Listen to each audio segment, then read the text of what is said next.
বন্ধু বান্ধৱীসকল, পোনপ্ৰথমে আপোনালোকক মই মোৰ এয়া মই 1.5 কেজি মানৰ বৰা চাউল লৈছোঁ। এইখিনি এতিয়া তিয়াই থ'ম। দি দিয়া হৈছে দুজাৰ।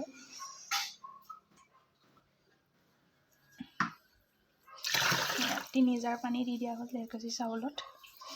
এতিয়া অলপ টাইম তিয়াই ৰাখিম, যিহেতু বৰা চাউল কোমল হ'বলৈ অলপ টাইম লাগে। 4 ঘণ্টামান এনেকৈ তিয়াই থ'ব লাগিব।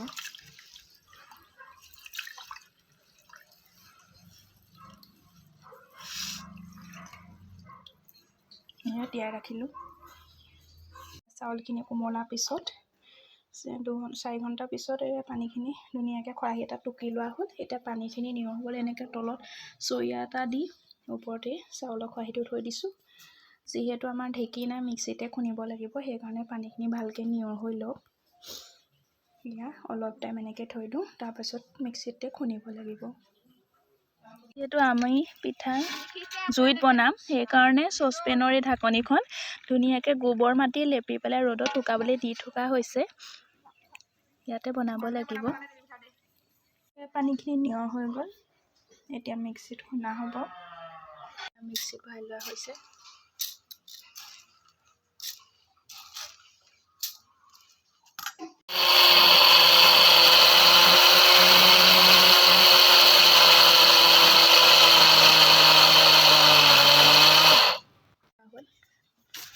চালি থকা হৈছে।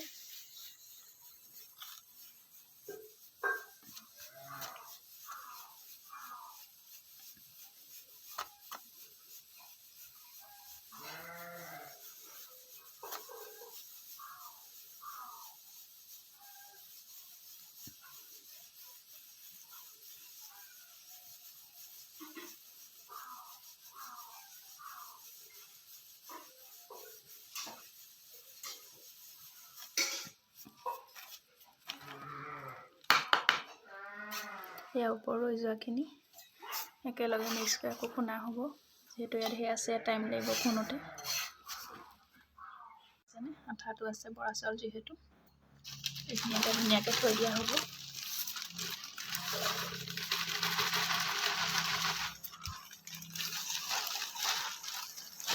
টিপি যাব লাগিব, তেতিয়া আটাটো থাকিব।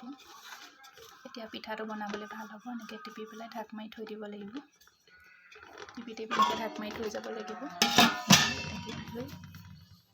আপোনালোকে বৰা চাউল এনেকৈ পিঠাগুড়ি চানোতে সদায় পলিথিনত চালিব।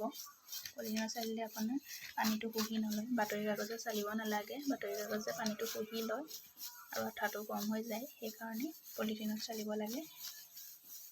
এইখিনি খুন্দা প্ৰায় হৈ গৈছে। এতিয়া পিঠাগুড়িখিনি আঠা নাযাবৰ কাৰণে কাঁহীখনত পানী অলপ দি ইয়াত এনেকৈ থৈ দিম। আপোনালোকে এনেকৈ থৈ দিব পাৰে, সমূহ মিলাই বনাব পাৰে। ঢাক মাৰি থৈ দিম, তেতিয়া আঠাটো নাযায়। এনেকৈ থৈ দিব পাৰে আপোনালোকে।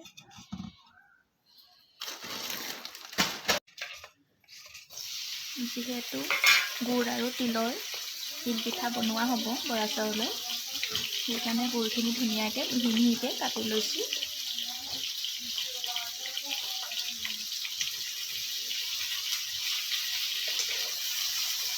এনেকৈ ধুনীয়াকৈ মিহিকৈ কাটি ল'ব।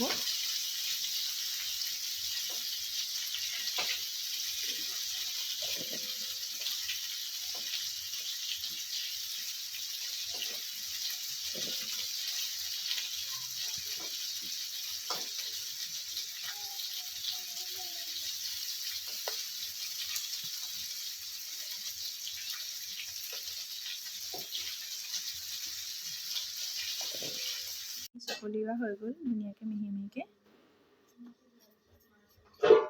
যিহেতু তিল আৰু গুড় মিক্স কৰি পেলাই বৰা চাউলৰ তিলৰ পিঠা বনাম, সেইকাৰণে তিলখিনি কিনি আনি ধুনীয়াকৈ ধুই পেলাই ভালকৈ চালনী এখনৰ ৰ'দত দি ভালকৈ শুকুৱাই ল'লোঁ। এতিয়া এয়া ভাজি থকা হৈছে। ভাজি পেলাই এয়া মিক্সিত গুড়ি কৰিম। ধুনীয়াকৈ ভাজি ল'ব। তিলৰ গুণ ওলোৱালৈকে ভালকৈ এনেকৈ লৰাই ভাজি থাকিব। যেতিয়া তিলৰ গুণটো ওলাব, তেতিয়া হৈ যাব ভজাখিনি। এয়া ধুনীয়াকৈ ভাজি থকা হৈছে।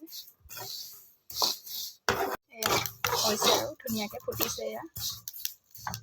এয়া ফুটিছে, এনেকৈ চুই চাব। এয়া ফুটিছে ধুনীয়াকৈ। এয়া মিহি কৰি লোৱা গুড়খিনিত এয়া খুন্দি লোৱা তিলসমূহ মিক্স কৰি দিছোঁ। এয়া তিলখিনি বাকি দিছোঁ। ধুনীয়াকৈ সানি ল'ব লাগিব এতিয়া।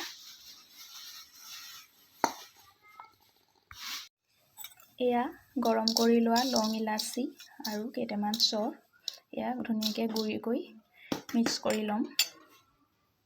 এয়া খুন্দি লোৱা ইলাচি গুড়ি অকণ ধুনীয়াকৈ মিক্স কৰি ল'ম গুড় আৰু ভাজি লোৱা তিলৰ গুড়িখিনিত। তেতিয়া ইলাচি গুড়ি দিলে পিঠাটো খাবলৈ সোৱাদ হয় আৰু গোন্ধটোও ভাল ওলায়। এয়া ধুনীয়াকৈ এনেকৈ মিক্স কৰি ল'ব।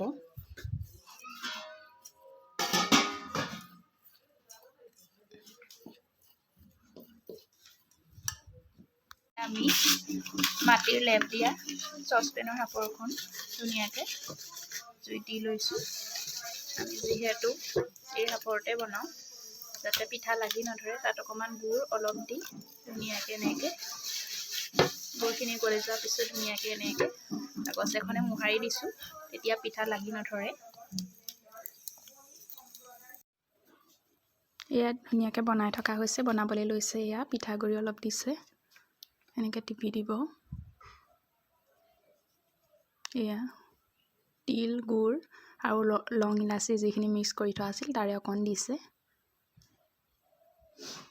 অলপ পিঠাটো সিজি গৈছে, এতিয়া ধুনীয়াকৈ এনেকৈ পকাই ল'ব। ধুনীয়াকৈ এনেকৈ পকাই ল'ব। এয়া হৈ গৈছে, দেখিছেনে? অকণো বেয়া হোৱা নাই। এনেকৈ বনাব পাৰিব। কিছুমানে কয় মিক্সিত খুন্দা বৰা চাউলৰ পিঠা নুঠে, কিন্তু এই ধৰণৰ পদ্ধতিত যদি বনোৱা হয় নিশ্চয় এটাও বেয়া নহয়, ধুনীয়াকৈ বনাব পাৰিব। এয়া বনাই হৈ গ'ল। আপোনালোকে মোৰ ভিডিঅ' চাই ভাল পালে মোৰ চেনেলটো ছাবস্ক্ৰাইব কৰি ৰাখিব আৰু কাষতে থকা বেল আইকনটো প্ৰেছ কৰি ৰাখিব, যাতে মোৰ ভিডিঅ'ৰ ন'টিফিকেশ্যনসমূহ আপোনালোকৰ আগত আগতীয়াকৈ যায়। ধন্যবাদ।